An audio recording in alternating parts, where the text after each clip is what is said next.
What's good, YouTube? It's your boy Space back with another video. In this one, we're going to be going through the best settings to use and look through on Xdefiant. These will help you better understand and use the in-game mechanics the game has to offer, as well as some tips and tricks to better your skills and adjustments you might want to make that can improve your gameplay. This is being recorded during what most think and hope will be the final playtest session before the full game's released. So if you're just getting the chance to hop on the game for the first time, whether that be in this playtest or when the game's finally here, I'm sure and confident this will still be a huge help and great foundation for you guys to test these out yourself, get an idea of what to look for when it comes to the settings in Xdefiant. Play around with them, see what works best for you, because at the end of the day, a lot of these settings are a preference thing.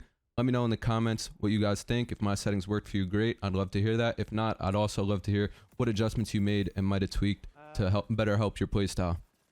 This gameplay right here is from a previous stream on the hopeful final playtest of Xdefiant. In the description, I'm going to leave a link to my streams. Hope to see you guys there. Please leave a like, comment, and subscribe if you found this video helpful and informative.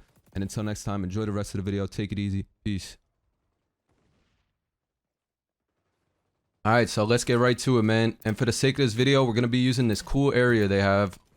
It's called the practice zone. It's got 3 different courses. Got the assault course, which is pretty much a targets pop up, you run through it, try to take them out in a time-based thing. It tracks your time, and you could keep trying to improve your time. This is to practice your ultras and abilities. You could use the different factions to test out on bots. For some reason in this playtest it's closed off, but in previous playtests it was accessible. Full game obviously will be available to you guys, but this is the bread and butter right here. This firing range is absolutely beautiful, and what we're going to be using to help test our settings and show them off. So just look at this thing, man. You got a spray board right here that'll show you just aim down sight, don't move your stick at all, and it shows the trajectory of where your bullets are going to be going. So for the sake of the M4, they're going to be going up and to the right. So to compensate that, we just want to pull down on our stick, down and to the left, and we'll have beautiful shots. So you can take all your different weapons here, test them out, and then these targets right here, this is my favorite, because right here when you get close up to it, shows the different target ranges. We got a 5, 10, 15, I don't know, 25, and then a 50 all the way back here. And over on the right, you can see as each time I shoot them, shows the different target changes in distance, the time to kill, how many bullets it takes. It's absolutely beautiful, the different stats they have to offer. I haven't seen a firing range as good as that. Never played a game with a firing range as good as that. So I'm excited to be testing that out, especially through patches and all the different weapon changes. We'll be able to go deep into detail on different things. But let's get to it, man. Try not to take up too much of your guys' time. This is a controller-based setting video for Xdefiant players, so if you're a controller player, this is the spot for you. There are some mechanics and consistent settings that you could take away from this video if you are a mouse and keyboard player, so might want to stick around for those anyways. So first things first, one of the most important things, we got the field of view. I've been playing at 105. It's what I've found most enjoyable and fits my playstyle and gameplay. I've played on 110 before. I find myself always going to 105. Change this up, see what works for you. Warzone, I play on 120 on COD, but go 105 works for me on this game.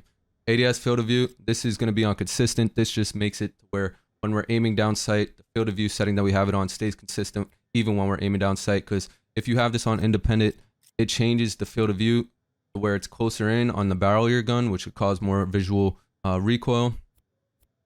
Rest of the stuff, man, pretty basic. We're going to run through this because there's not much for you to change other than one setting I would recommend. Sprint, interrupt, reload.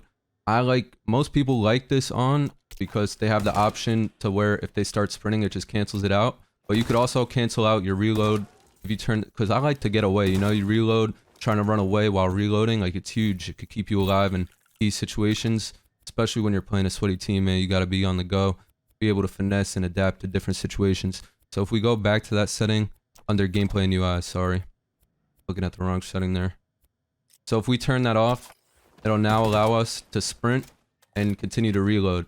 And now if you're ever in those situations where you are getting caught, like if someone does run up on you and you do need to stop your reload, you just gotta adapt. And for PlayStation controllers, triangle, you just YY, triangle, triangle, and it'll cancel your reload. So that's how you can keep that same cancel reload without the sprint setting on, to where you could keep moving and reload on the go.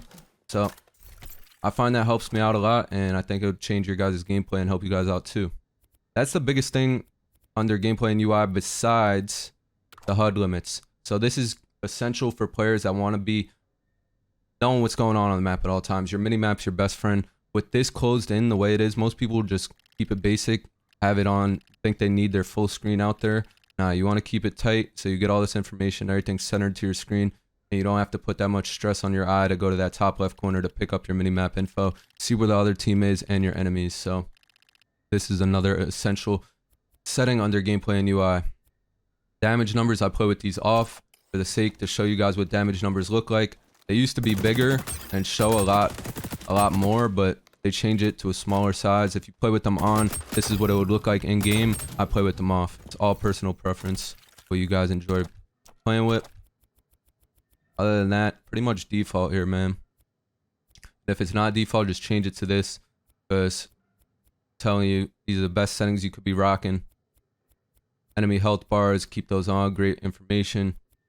This is all preference, what you want displayed, your ping, all that good stuff. Then for the sake of controller, this is the bread and butter. Brawler is tactical flip in Call of Duty. Call of Duty gamer is where I come from. So Brawler flipped, if you play tactical flip, this is for you. If you want to flip your settings to where your bumpers are opposite to each other, you just hit triangle on this game, or Y, whatever controller you're rocking with. That'll flip it. Got a bunch of different settings. Go through it, see what works for you. Now, aim response curve type. I use reverse S curve. Feels most pinpoint to me. It's what I like.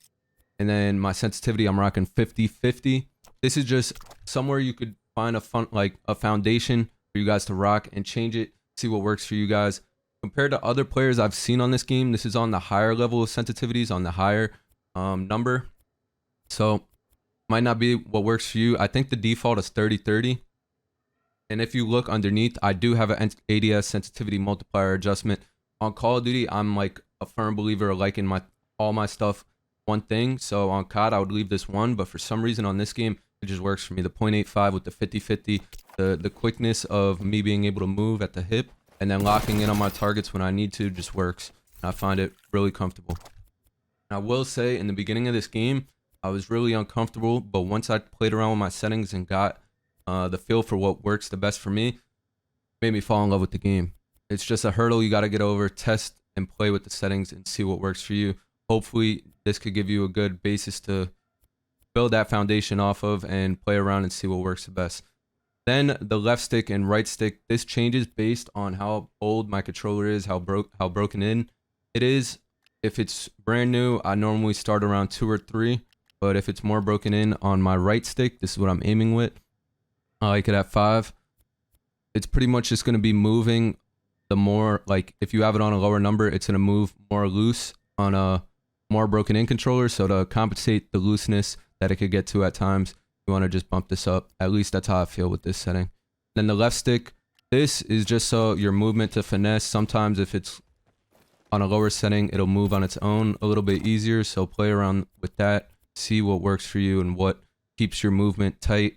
But at the same time, you don't want it too tight because this game is a lot of left stick strafing. So you want to use that left stick while aiming. The aiming isn't all in your right stick in this game. You want to. It's been a while, like where COD has had at least the health and the gun mechanics to be able to strafe in gunfights. In this game, there's a lot more strafing. This build doesn't have. Can't notice it as much.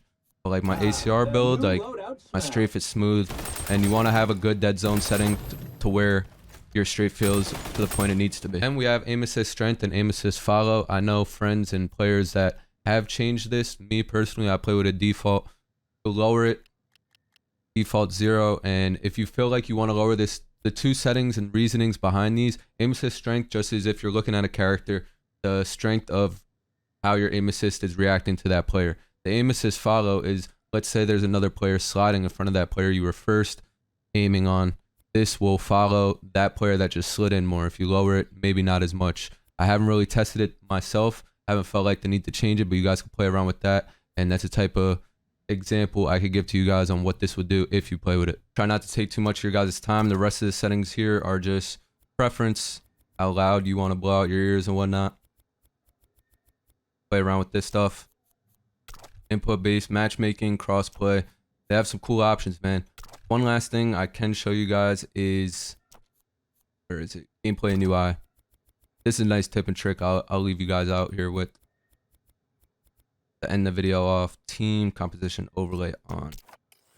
So I'm gonna have to hop in a game and I'll show you guys this in a second. What that setting I was just explaining was, this is it. On the left and right side, it shows how many people are on each team, full player names, and their health. Well, at least your teammates. It doesn't show you enemy health.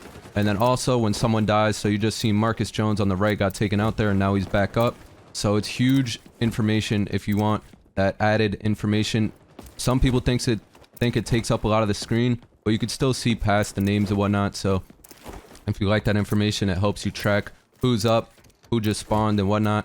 Nice tip and trick I could give you guys. It used to be a feature on the D-pad to just throw this on, but now if you want to go here and take it off or put it on, you just got to go all the way to gameplay and UI, and that's at the bottom of your screen. I feel like this could be a huge advantage in competitive. Maybe it won't be allowed in competitive, who knows, but just something I found and thought I'd share with you guys. So if you want to use it, go for it. If not, it's up to you.